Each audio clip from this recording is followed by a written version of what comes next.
जय माता दी, हर हर महादेव। कैसे हैं आप सभी? आशा करती हूँ आप सब ठीक होंगे।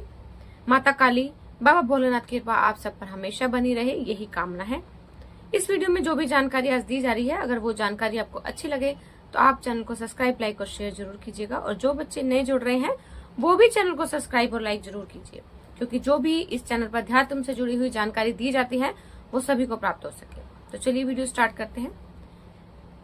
आज मैं आपको एक बात बताती हूँ, जो हमारी भक्ति होती है वो कभी भी जन्म जन्मांतर तक हमारा साथ नहीं छोड़ती। हमारे गुरु जो होते हैं वो हमारा कभी जन्म जन्मांतर तक साथ नहीं छोड़ते। हमारे इष्ट कभी भी जन्म जन्मांतर तक हमारा साथ नहीं छोड़ते। ये तीन चीजें जो होती हैं वो हमारे जन्म जन्मांतर तक साथ रहती हैं। हमारी भक्ति, हमारे गुरु, हमारा इष्ट कभी भी हमारा साथ नहीं छोड़ते। जैसे आपने कभी देखा हो, कभी ना कभी जरूर सुना होगा कि कोई बच्चा पैदा हुआ, जैसे जैसे वो बड़ा होता है उसका देवी देवताओं आकर्षण बढ़ता जाता है। जैसे ही वो 15-16 साल की उम्र में जाता है, उसको ऐसा लगता है वो 24 घंटे भक्ति भाव करे, वो देवी देवताओं की तरफ आकर्षित होता है।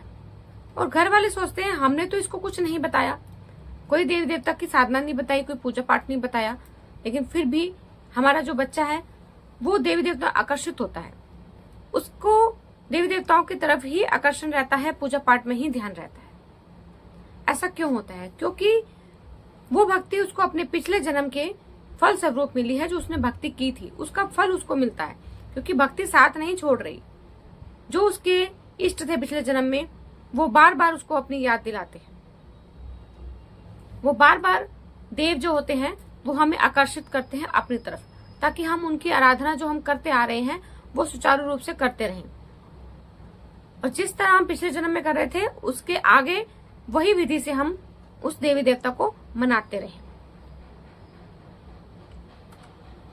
तो ये होता है कि हमें जो पिछले जन्म से भक्ति मिलती है उसके हमें ऐसे संकेत मिलने लग जाते हैं, और वो बच्चा भक्ति भाव में ही आकर्षित रहता है।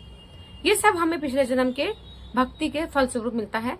हमारे जो देवी देवता हमारे इष्ट होते हैं वो हमें बार बार संकेत देते रहते हैं। तो आज मैं आपको वो ऐसे 5 संकेत बताऊंगी जिससे कि आप ये जान सकें कि जो आपकी भक्ति है वो पिछले जन्म में से आपको प्राप्त हुई है। ऐसे संकेत, ये संकेत आपको सुबह ब्रह्म मुहूर्त में मिलते हैं। ब्रह्म मुहूर्त में आपको ये संकेत मिलते हैं। जो आपके पिछले जन्म के देवी देवता और इष्ट हैं, गुरु हैं, वो आपको बार बार अपनी याद दिलाते हैं, किसी न किसी रूप में आपको याद दिलाएंगे।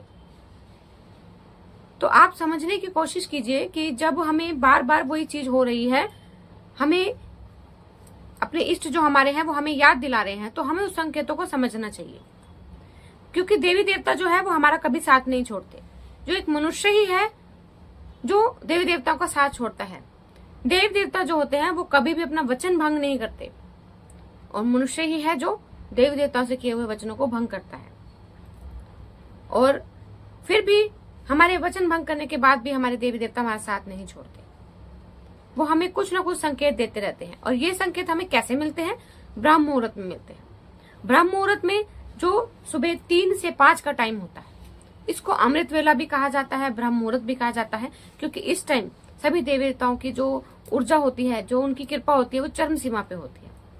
तो अगर हमें 3 और 5 के बीच में कोई संकेत मिल रहे हैं तो आप समझ जाइए कि देवी देवता की तरफ से आपको संकेत मिल रहे हैं कि आप उनकी पूजा आराधना करें। क्योंकि जो ब्रह्म मुहूर्त का टाइम होता है, अमृत वेला के टाइम होता है, उस टाइम अमृत वर्षा हो रही होती है। जो भी हम काम करते हैं उसमें हमें सफलता मिलती है। तो इसलिए जो भी हम ब्रह्म मुहूर्त में काम करें उसमें हमें सफलता मिले। तो आप अगर सिद्धि साधना करते हैं तो भी आप 3 बजे से 5 बजे के बीच में कर सकते हैं, क्योंकि जो भी सिद्धि साधना करने वाले साधु संत होते हैं, ऋषि मुनि होते हैं, वो सभी ब्रह्म मुहूर्त में ही अपनी सिद्धि साधनाएं करते हैं, ताकि उनको फल जो है पूरा प्राप्त हो सके।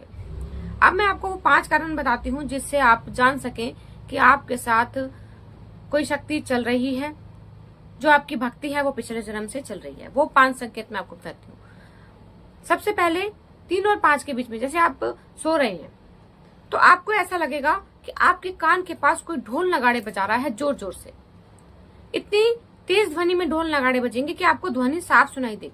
आप होंगे नींद में, अर्ध निंद्रा में होंगे, आधे सोए हुए आधे जगे हुए, लेकिन भगवान आपको उठाने के लिए संकेत दे रहा होगा कि आपके कानों में ढोल नगाड़े बज रहे होंगे, आपको आवाज स्पष्ट आ रही होगी कि ये ढोल नगाड़े बज रहे हैं। लेकिन कुछ जो चैतन्य मनुष्य होते हैं वो उस आवाज को समझकर उठ जाते हैं और भगवान का नाम का जाप करना शुरू कर देते हैं। और हमें करना भी चाहिए। जब हमें ऐसे संकेत मिले तो हमें उसी समय उठकर अपने भगवत नाम का स्मरण करना चाहिए। जब हमारे कानों में आवाज आने लग जाए ढोल नगाड़ों की, और कभी कभी हमारे कान में घंटियों की आवाज आती है, ऐसे लगता है मंदिर में जोर जोर से घंटे बज रहे हैं, घंटियां बज रही हैं और शंखनाद हो रहा है। ऐसा संकेत हमें मिलता है सुबह ब्रह्म मुहूर्त में। जब आपको ऐसे संकेत मिले तो आप समझिए आपकी जो देव शक्ति है वो आपको जगा रही है, आपको उठा रही है कि आप उसकी आराधना कीजिए। जो आपने आराधना बीच में छोड़ दी थी, उस आराधना को आगे बढ़ाने के लिए आपको तत्पर कर रही है वो शक्ति। तीसरा होता है कि आपको देवी देवताओं के दर्शन होने लग जाएंगे।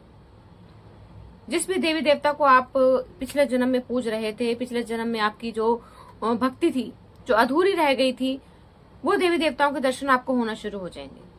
एक एग्जाम्पल के तौर पे जैसे आप हनुमान जी को मानते हैं, लेकिन होंगे अलग अलग रूपों में, एक ही रूप में दर्शन नहीं होते। जैसे आप हनुमान जी को मानते हैं तो हनुमान जी के दर्शन आपको पंचमुखी हनुमान के रूप में हो जाएंगे, बालाजी के रूप में बाल स्वरूप में हो जाएंगे, संजीवनी बूटी का पहाड़ जेकर जा रहे हैं ऐसे दर्शन हो जाएंगे। देव दर्शन आपको होने शुरू हो जाएंगे अमृत वेले के टाइम, ब्रह्म मुहूर्त के टाइम। तो आप समझ जाइए कि आपकी देव शक्ति आपको संकेत दे रही है। जब आपको देव संकेत होने लग जाएं, देव दर्शन होने लग जाते हैं, तो आप ये जो आपके पितृ होते हैं घर के, वो भी उस टाइम खुश होते हैं, क्योंकि जब तक पितृ खुश नहीं होते तो देव शक्ति दर्शन नहीं देती है।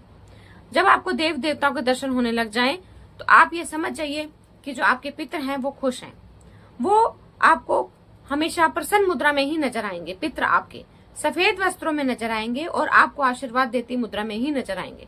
आपको हमेशा कुछ न कुछ देने की कोशिश कर रहे होंगे, ऐसी मुद्रा में आपको वो नजर आएंगे।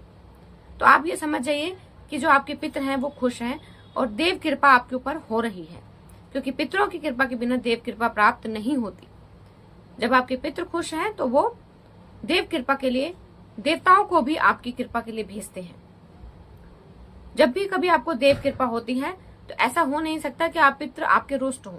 कभी आपको क्रोधित अवस्था में नजर नहीं आएंगे, कभी आपसे कुछ मांगते हुए नजर नहीं आएंगे, वो हमेशा आपको देते हुए ही नजर आएंगे, क्योंकि पितृ खुश हैं तभी हमें देव शक्ति की प्राप्ति हो रही है।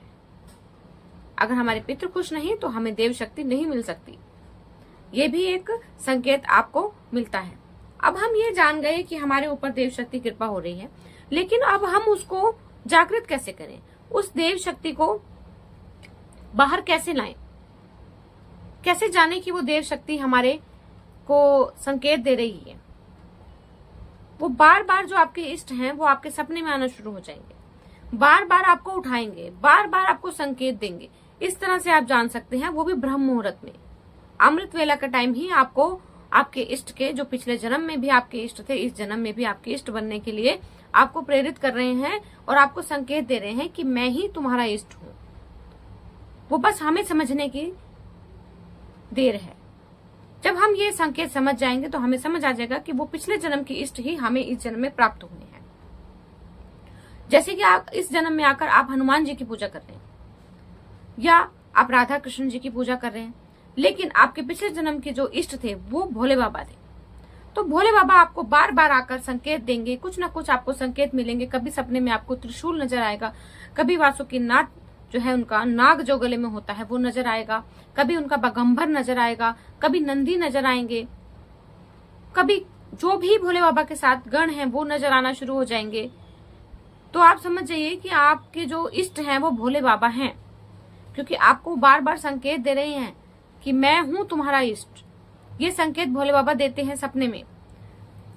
आप हनुमान जी की पूजा कर रहे हैं लेकिन संकेत आपको भोले बाबा के मिल रहे हैं। और वही अगर आप हनुमान जी की पूजा करते हैं और आपको 10% असर होता है उस पूजा का, अगर आप वही पिछले जन्म के इष्ट जो आपके भोले बाबा आपको सपने में संकेत दे रहे हैं उनकी पूजा करेंगे तो आपको 100% रिजल्ट मिलने शुरू हो जाएंगे। लेकिन वो कैसे होंगे? आपको उनकी सेवा करनी पड़ेगी, आपको मंदिर जाना पड़ेगा, आपको जल अभिषेक करना पड़ेगा, आपको उनकी पूजा पाठ नियम अनुसार मंत्र जाप करना पड़ेगा। तो धीरे धीरे आपके जो इष्ट हैं, पिछले जन्म के जो थे, वो इस जन्म में आपके आके मजबूत हो जाएंगे। तो इस तरह से आपको भोले बाबा की कृपा प्राप्त होने लग जाएगी। ये होता है फल हमारे पिछले जन्म की पूजा पाठ का, जो हमें इस जन्म में भी मिलता है। और जहां से हमने पूजा छोड़ी होती है, उसी उम्र में आकर हमको दोबारा से वही सेवा प्राप्त होती है जो हमने पिछले जन्म में, जैसे हमने 10 साल की उम्र में हमने शरीर छोड़ दिया, तो अगले जन्म में हमें 10 साल की उम्र में ही आकर वो शक्ति और इष्ट अपने प्राप्त होंगे जो हम पिछले जन्म में छोड़ आए हैं अधूरे। आपको ये संकेत बहुत लोगों में मिल जाएंगे। आप देखेंगे कोई इंसान 20 साल में आके पूजा करना शुरू करता है, कोई 50 साल में करता है, कोई 40 साल में करता है। जहां पर उन्होंने पीछे पीछे छोड़ी होती है, अपनी पूजा पाठ आराधना छोड़ी होती है, अगले जन्म में उनको उसी स्टेज पर आकर दोबारा से उस भक्ति के मार्ग में भगवान अपने चरणों में लगा लेता है। ये होता है हमारे पिछले जन्म की भक्ति का प्रभाव, और हमें इष्ट प्राप्त होते हैं हमारे जो पिछले जन्म के होते हैं। तो ये जानकारी अगर अब आपको अच्छी लगी हो, आप चैनल को सब्सक्राइब, लाइक कीजिएगा। जय माता दी, हर हर महादेव।